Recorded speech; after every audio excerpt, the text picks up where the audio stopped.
someday I know this dream will come true. Hi, Wayne here again. I wanted to get back with you on the behind the scenes video for the Inside My Dream project. And I think today what I'd like to do is talk about the tracking on a song. And the tracking would be basically the recording of it, how all the individual parts fit together into a cohesive song, how it begins and how it gets added to and finally mixed together into the final product. So the song that I want to do today for you is the title song of the Inside My Dream CD. The song is called Inside My Dream, and it's got a lot of tracks, which is why I picked this song. So basically, I hope you can see this. Each individual strip here is a track on the song, and there's even more than you can see on this screen. I don't know how many there are, but I would guess maybe about 30 or so. So the first thing I do when I am going to begin a new song, is, of course I work it up on the acoustic guitar, and then I work up the melody and the lyrics and everything. And then I really just dream on it. I lie in bed, half awake, half asleep. I kind of imagine the way I want the song to sound. And then eventually I start hearing the different instruments that are going to eventually be in the song. And so I don't know how many people do it that way. That's just the way that I feel comfortable with doing it. But eventually I can hear pretty much the whole song finished in my head before I ever do any recording. The first step, once I get down in front of the computer, is to figure out what the tempo is going to be. And to me, that's a really important aspect of the song. You can't really change it later, so you got to get right the first time. And I tend to probably play it a little faster, because I found that sometimes if I get what I think is the right tempo, later on in the song I go, this is dragging. So I tend to bump it up a couple of beats per minute over what I kind of feel is the right tempo, and it's worked out okay. So to do that, I add a click track, and in this song, this is the click track here. I don't know if you can hear, it's 1, 2, 3, 4. 1, 2, 3, 4. So the one beat is accented. That's the louder beat. And so I just sit down with that click track, and then I play a guitar part, and that's the beginning of the song. Let me see if I can find the acoustic guitar.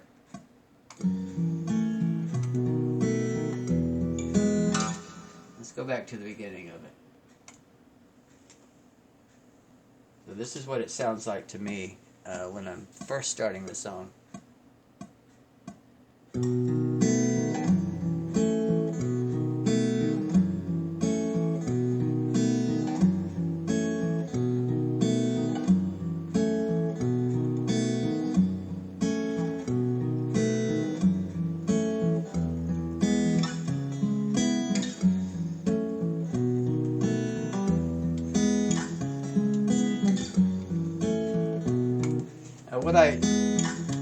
What I just switched to right here on the screen is there's two different views that you can have. One is the view of all the tracks, and it has a fader, and it has where you can pan it to right or left, and it has effects and everything.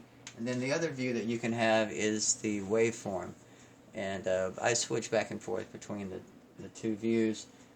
And so these are the waveforms of each track. So the other screen, each channel is vertical, and the waveforms are horizontal, but you're really seeing the same tracks, you're just seeing them in different ways. So that's how it starts out with me, and I record the whole song with just the click track and the acoustic guitar. Now, some people disagree with doing that record, because they feel like you can't get a good feeling playing just to a click track, because it's kind of impersonal. It's like bam, bum, bum, bum, bum, bum, bum, bum. It's not like playing with a real drum set. I understand that, but I have had enough experience in the studio to where I'm able to imagine as if I was playing with a full drum set, and just listening to the track to play the guitar part. So I don't feel like I lose anything by playing just with a click track, but I don't fault anybody for wanting to lay down like a kick and snare or some other sound that sounds more natural when they're recorded. So I don't typically sing, I don't ever really sing a scratch vocal track until the song is almost done, is when I add the vocal track. I feel like I need to know the song good enough to where I can just hear that vocal in my head as I'm playing guitar. And when I am playing guitar, excuse me, I play through headphones, because I don't want anything bleeding back, any music bleeding back onto the track. So I'm hearing the acoustic guitar and the click track in the headphones. So I'm going to unsolo these here. After I add the acoustic guitar and the click track, I'll keep the click track in for a while, and then I start adding new things. I've been on this kick of kind of like waiting till the last minute to add the bass. So a lot of times I'll add keyboards, if I have keyboards, an electric guitar, lead guitar, and everything, and not add the bass until right before I do the lead vocal. And part of that is because I love a melodic bass line, so the bass is not just going boom, boom, boom, boom, playing like the 1 and the 5. And I like a bass line that moves and walks and has its own place in the melody of the song. So I leave that till later. What I'm going to do now, I think I'll just add a couple of things. Like, here's the kick.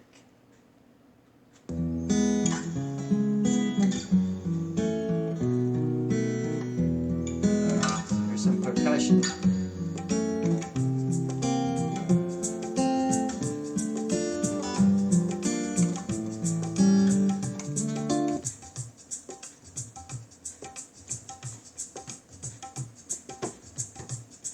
You probably wouldn't know that from listening to the song. That's like a little conga part and a shaker.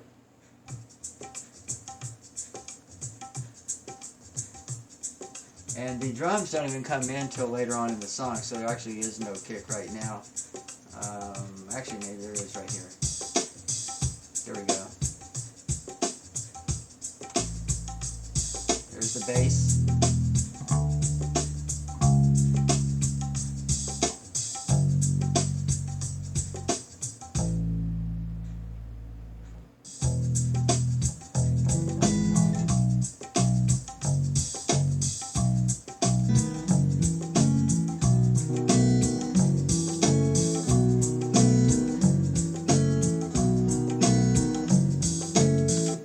Go back to the beginning so we can kind of hear how everything develops. By the way, this has a harp in it.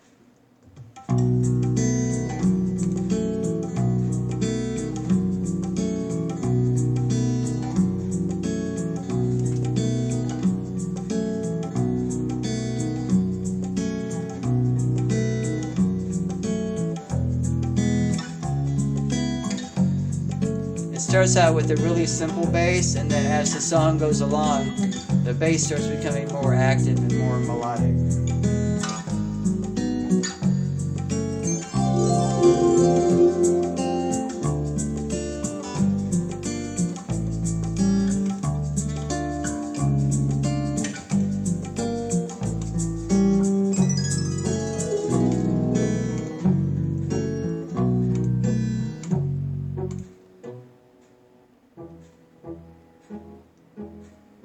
There's some cello parts. Add a violin. Another cello.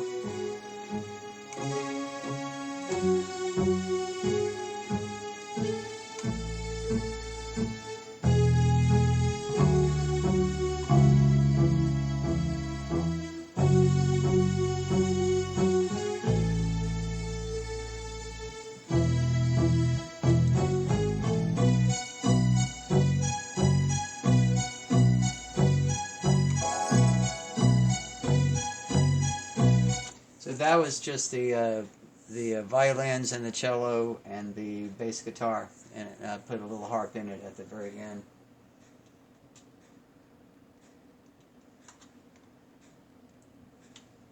And we'll just start from that point there, keep going. Move this along. It's a little bit later in the song, but here we go.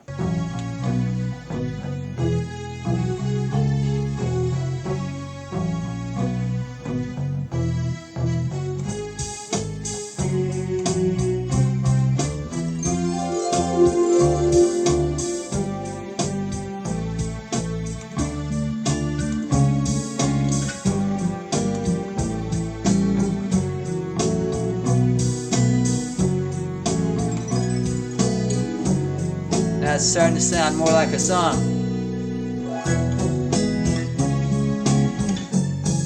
We can see where the bass is starting to move a whole lot more later on in this song.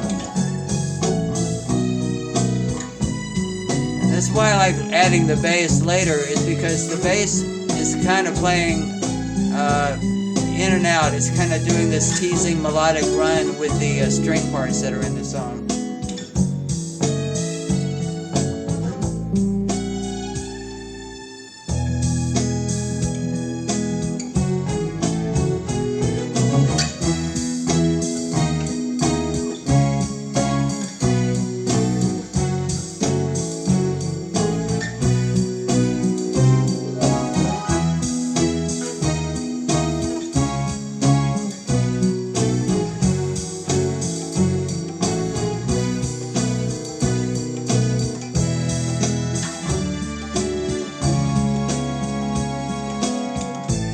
So it's pretty much that well developed before I even add any vocals to it. So all this time I'm just like singing the vocal in my head while I'm adding all of the melodic parts to it. And then I will do the lead vocal, and after that I'll add all the harmony parts to it. So let's go back, and I'm going to unsolo all these instruments that I did, and I just give you a good idea of everything all at one time with the vocal part.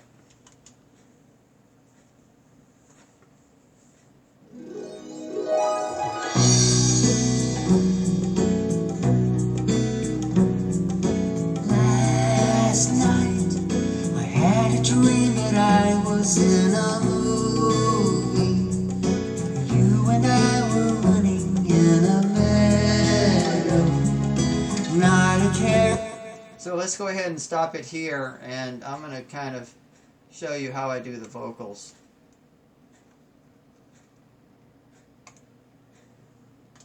So I'm going to start out with the lead vocal. The lead vocal I do have an effect on. It's kind of like a delay and some reverb. I don't like to use a whole lot of reverb and delay on this song. It kind of needed a spacey feeling, so I did add that.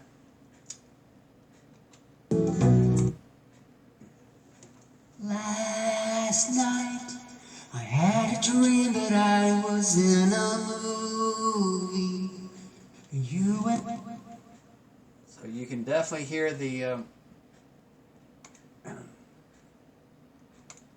echo going on there. Let me kind of show you what the harmony's doing.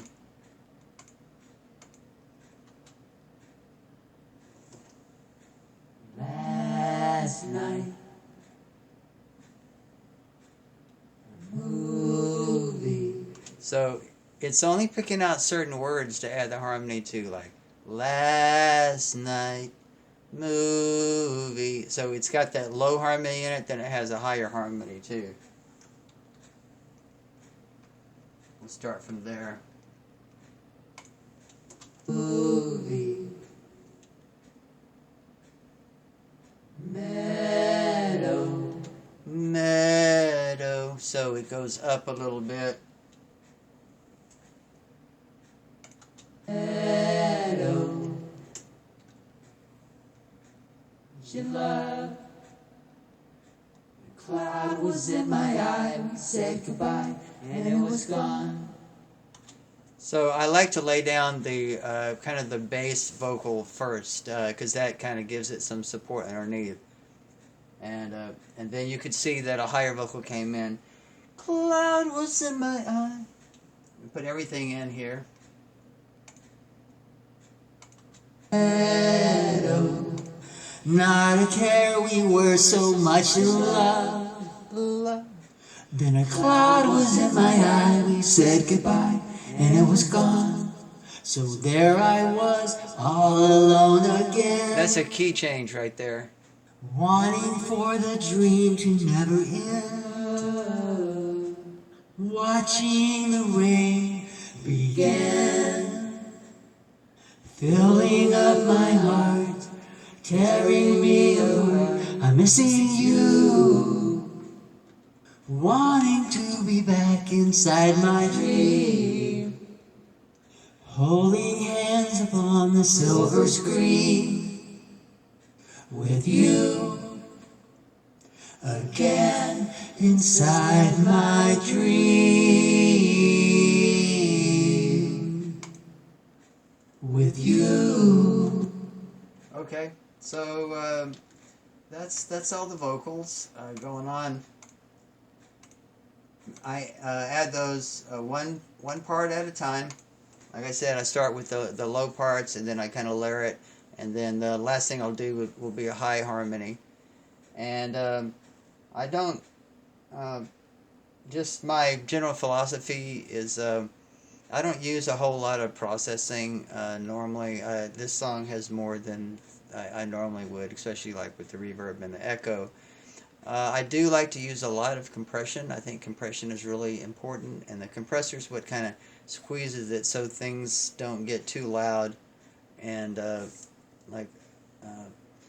it kind of like I said, it squeezes it together so that like the volume stays at a more consistent level instead of like jumping up way too loud and then too soft, and so it does that automatically. So I like to use a compressor. I don't use very much EQ on anything at all. Just when I need to, like to add a little presence to the vocal and that kind of thing. And so that's basically it. You can see that these faders here are moving up and down. That's the automation. So, you know, the cool thing about Pro Tools and most digital audio workstations is that you can change the levels automatically without having to make changes yourself through the whole song. With you inside my dream.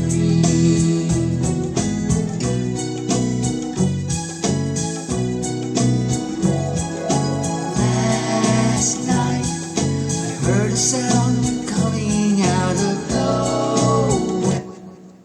So that's just a little inside information about the tracking of a song, and I hope that was helpful to you. And if you have any questions, just feel free to contact me. I'm always happy to help people out. So until next time, bye-bye.